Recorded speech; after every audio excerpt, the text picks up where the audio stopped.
दोस्तों, आज मेरे साथ में है सीए जितेंद्र चौहान। ये मेरे स्टूडेंट तो नहीं है, पर मुझे भी ताज्जुब हुआ कि सीए की यात्रा के दौरान जब जब वो निराश हुए, हतोत्साहित हुए, तो मंडे मोटिवेशनल वीडियोस देखते रहे और फिर आज हमारी मुलाकात तय हुई। और बड़ी रोचक कहानी है। स्कूल में जब मैथमेटिक्स नहीं लेने दिया टीचर ने, बायोलॉजी नहीं लेने दिया, तो फिर थक हार कर कॉमर्स लिया और पहले ही अटेम्प्ट में सीए एंट्रेंस एग्जामिनेशन निकाल ली। आगे की यात्रा और रोचक। विवाह हो गया। विवाह होने के बाद में सीए इंटरमीडिएट की एग्जाम निकाली और फिर उसके बाद में जब बच्चा हुआ उसके बाद सीए फाइनल की एग्जाम निकाली, पर हिम्मत नहीं हारी। आइए जानते हैं सफलता की कहानी सीए जितेंद्र चौहान जी की जुबानी। सुनिए आप। सर आपको तो पूरी बात पता नहीं है अभी। क्या बात है। हाँ, क्योंकि सर जो है ना, मेरे जैसे ही मैं सीपीटी अटेम्प्ट फर्स्ट अटेम्प्ट आपने बताया कि पहले अटेम्प्ट में मैं सीपीटी पास करी। उसके बाद सर क्या हुआ, जस्ट क्योंकि सर गांव का माहौल रहता है तो वहाँ पर क्या होता है कि शादी कराने की जल्दी रहती है। सर मेरे मना करने के बाद में मेरी शादी करा दी गई। और सर उसके बाद 4-5-6 महीने बीते ही थे।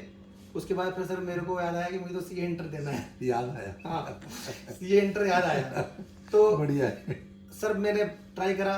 पहला अटेम्प्ट में तो मैं फेल हो गया, लेकिन सर जैसे ही मैंने फिर डबल एनर्जी से ट्राई करा सर, और मैंने सेकेंड अटेम्प्ट में सर सीए इंटर का फर्स्ट ग्रुप निकाल लिया। और सर उसके जस्ट अगले अटेम्प्ट में मैंने सेकेंड ग्रुप भी निकाल लिया। क्या बात है। तो सर मैं इस प्रकार मैंने सीए इंटर कर लिया। अब सर कहानी उसके आगे और इंटरेस्टिंग है। अच्छा। हाँ सर, शादी हो गई थी तो इंटरेस्टिंग तो ही जाती है। तो सर लेकिन एक ट्विस्ट और सर कि फिर मेरी शादी के बाद सर मेरा बच्चा हो गया मेरे यहाँ। हाँ, तो सर बच्चा होने के बाद सर फिर आप जानते हो जिम्मेदारियां बढ़ जाती हैं।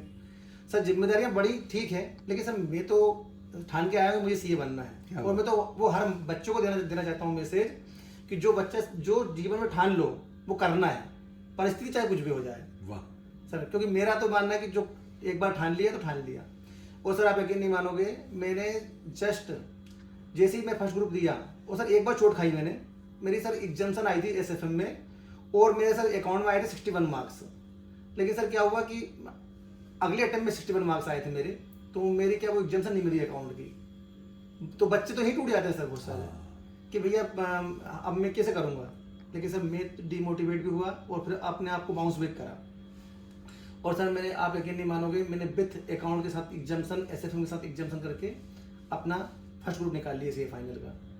और सर जो लास्ट ग्रुप में है उसमें सर एक थोड़ी इतनी बड़ी प्रॉब्लम कि सर कई बच्चों ने तो डर के वजह से छोड़ दिया सर सीए, पर छोड़ना नहीं चाहिए। कि सर मैंने जो अटेम्प्ट दिया उसके जस्ट अटेम्प्ट में फेल हुआ, उसके अगले बाद न्यू सिलेबस आ गया। और सर मुझे न्यू 2 सब्जेक्ट न्यू पढ़ने और महीने बचते सर 3। उन 3 मंथ में सर मैंने 12 घंटे देख के पूरी कोचिंग करी। और सर पूरी कोचिंग करने के बाद रिवाइज करा। और सर आप यकीन नहीं मानोगे, मेरे विथ एग्जाम्सन सर वो मैंने पूरा सेकंड ग्रुप मई 2022 में सर वो पल आया। सर उस दिन मतलब मैं चार्टर्ड अकाउंटेंट बना। और देखो सर भगवान भी क्या होते हैं, जो इंतजार करवाते हैं ना, तो वो पल भी सर बहुत मनमोहक होता है। सर वो कैसे होता है कि सर आप सीए के इतिहास में कभी भी सीए का रिजल्ट मॉर्निंग में 7 बजे नहीं आया सर। वो आया था सर, मेरे लिए आया था। क्या बात है। और सर सुबह उठते से ही आप बताओ 7 बजे आप उठो, आपकी नींद खुले और आप रिजल्ट देखो और आप सीए बन जाओ। क्या बात है। क्या लगेगा आपको? इससे बेहतरीन सुबह इससे नहीं क्या सुबह हो सकती है। मतलब वो सुबह का इंतजार सर आदमी सालों करते हैं। लेकिन मैं बच्चों को, आज के बच्चों को बस यही बोलना चाहता हूँ कि जीवन में जो भी करो, कभी भी हम परेशानी आए आप पीछे मत हटो, कभी इमोशनल मत हो, डूबो। निगेटिव होना अच्छी बात है, लेकिन उससे उभर जाओ। इमोशंस होना अच्छी बात है, इमोशनल होना अच्छी बात नहीं है। और हम जब उभरो तो ऐसा उभरो कि लोग हमें, हमारी चमक देखें। तो और आज आप कहाँ पर टैक्स प्रैक्टिशनर है सर? मैं एज ए मेरी खुद की फर्म भी है, Jitendra Chauhan and company, as a chartered accountant. और सर साथ में मैं अपनी सेवाएं देता हूँ टैक्स कंसल्टेंट। भोपाल के बहुत ही नामी गिरामी हॉस्पिटल है चिरायु चैरिटेबल फाउंडेशन, जो कि हमारे इंदौर हाईवे पे, भोपाल हाईवे पे पड़ता है। और सर आज मेरी लाइफ बढ़िया है। मई 2022 से आज में 2 ईयर्स और 6 मंथ हो चुके हैं मेरे सीए बने। 3 ईयर्स कंप्लीट हो जाएंगे।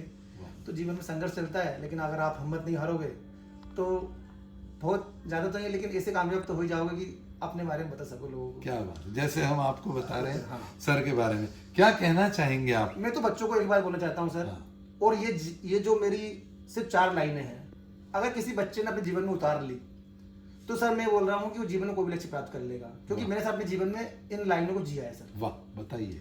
और पहली ये कि बच्चों सुनो, आपके लिए संदेश है, जो इसकी एक एक बात को समझ गया वो जीवन में हर मुश्किल से उबर जाएगा।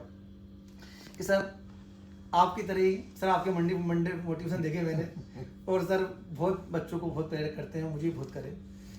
तो बच्चों सर के तरह ही गाते रहना झरनों की तरह, चलते रहना लहरों की तरह, और जब जीवन में गम आए तो गम को पीना अमृत की तरह, और हंसना बसंत की तरह, और पढ़ाई को करना कुछ इस तरह कि किस्मत आके तुमसे पूछे कि बता तेरे पास आऊं किस तरह।